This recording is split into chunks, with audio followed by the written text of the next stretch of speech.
Have you ever wanted to make your own home furniture but didn't know where to begin? Yeah, me too. You see, we bought a new home 2 years ago, and with the inflated housing market in Florida being what it is, well, let's just say we can't afford to go out shopping and to fill it all up. So my new plan is I'm going to DIY our entire home with all the furniture using simple construction-grade wood to save on cost, and I'm going to begin with this fun, unique entryway table. My wife found this cool table at a store called Our House, and to my surprise, it was going to be over $5,000. What? But fortunately for us, I love to DIY, and I've done some really difficult projects in the past, so I'm feeling kind of confident that I can pull it off. Oh yeah, here's the space we're going to build it for. So let's get started notching out this 4x4 post for some really strong joinery. Oh yeah, and we're going to build this table next. Also, this was from the same store, and it was over $5,000 as well. Ouch.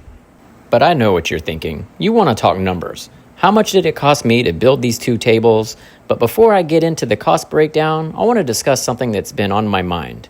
And that's cell phones. Should phones be banned for kids under 16 years old? Let me ask you. If we don't let kids drive until they're 16, why are we handing them a device that can literally alter their brain chemistry? I mean, it's crazy, right? But let me clarify. You see, my son is 8 years old, and we haven't actually given him a phone, but he does have an iPad for watching his favorite YouTube videos and video games.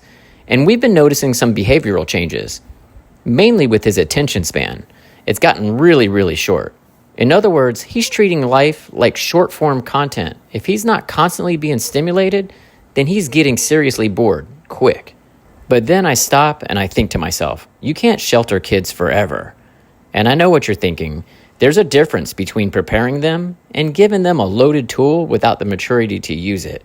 But as a parent and a father, I just want to get this issue right. You know what I mean? The other day, I was watching this tech guru discussing how tech is the future and that us parents need to get on board with teaching our kids as early as possible. But how early? What age do you think is appropriate for kids to get a phone or to learn how to work a device? But you know me. My brain plays devil's advocate. It always thinks of both sides of the equation. Like, for example, is it the phone that's the problem? Or how we parent around it that's the problem? It's tough to know. And I know this topic might make some parents really mad out there, but I need some opinions and some thoughts. After all, I know a lot of parents out there that let their children have phones under the age of 16. And like I said before, I want to get this parenting skill done right. I want my boy to be set up for success and not failure. Oh, and you see what I'm doing here? This is called a dry brush paint technique. I actually stained all this wood dark, and now I'm going over it with some paint just to make the dimensional pop. You know, to make it look like really aged lumber and not just brand new dimensional pine from the hardware store. But I know what you're thinking. You're wanting to know the exact steps to pull off this finish. Well, I'm going to get into that further into this video. You'll see here shortly. And these Z-clips, this is what I'm going to use to attach the top. And I'll have downloadable DIY plans in the description box. Now let's bring this table in. Check it out. And the hardware I got from Amazon. It just has that old world inspired look. You see, my wife loves reclaimed wood, and although my pocketbook wasn't able to buy it, I feel like I did pull it off making it. What do you think? Oh yeah, and let's not forget about the numbers. The wood cost me just a smidge over $79 because after all, it was just construction-grade lumber from the hardware store. And it took me about a week to build it. Not bad if you ask me. I definitely want to hear your thoughts and about my kid getting a cell phone down below. But let's start the next project. Is it cheaper to DIY your own furniture or to buy from a store? Let's find out. But first, let's take a look at the sofa table my wife wanted to buy in the store. Pretty cool, right? But it was going to cost nearly $5,000 for the size. And here's the space we're going to do it in. I got measuring and figured out this is going to be huge. But does size matter? Let's ask my wife. Ugh, this is awkward. Let's move on.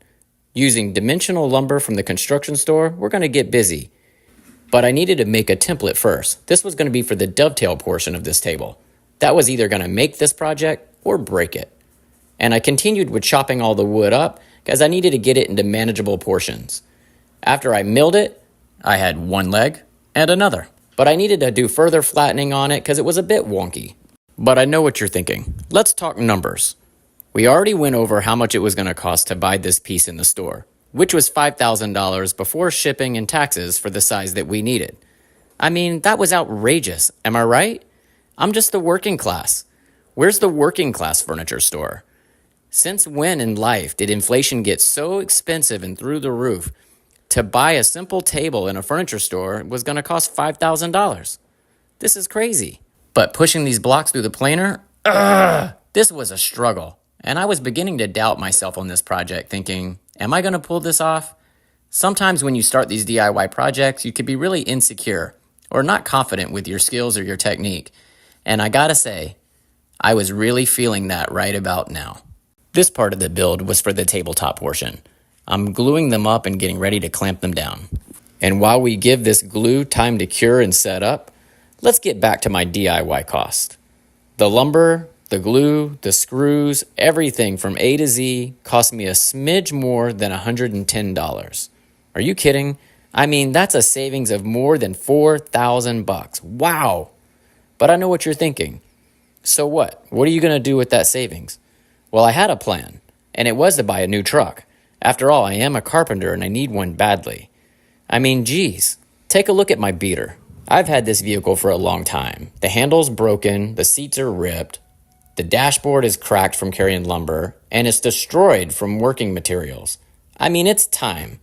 So I got busy going to car dealerships and looking at quotes online, and again, inflation slapped me in the face like a bad hangover early in the morning.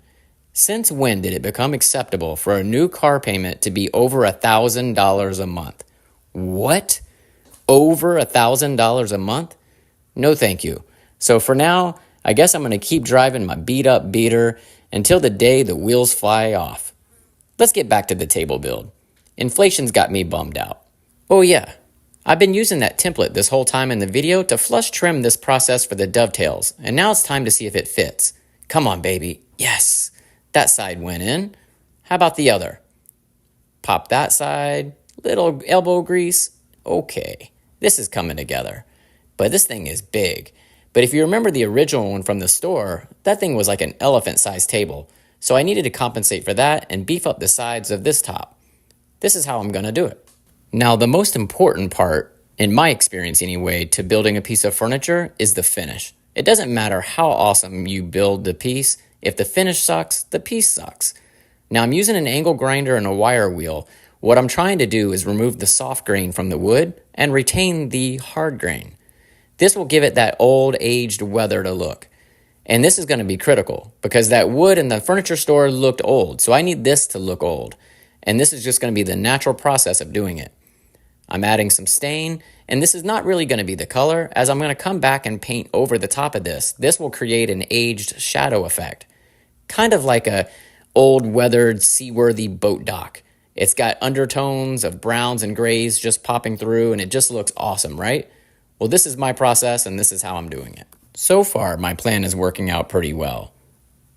$110 to build this piece of furniture is huge if you ask me. And buying it and spending $5,000, that seems absurd. But since no one's asking me, we'll just move forward with the second layer of paint. You can see how it's starting to come together. And you can still see that dark brown popping through in some of the low parts of the grain. That's that old weathered effect. Nice, right? Now let's take a look at this thing before I move it into my house. This is going to be really cool. And here it is in the space. I mean, I pulled it off. Those dovetails, the finish. This thing looks like aged lumber, although it was fresh 2x6s from a hardware store. I really nailed it. I'm really proud of myself. My wife loves it, and she's already decorated it. Would you DIY it?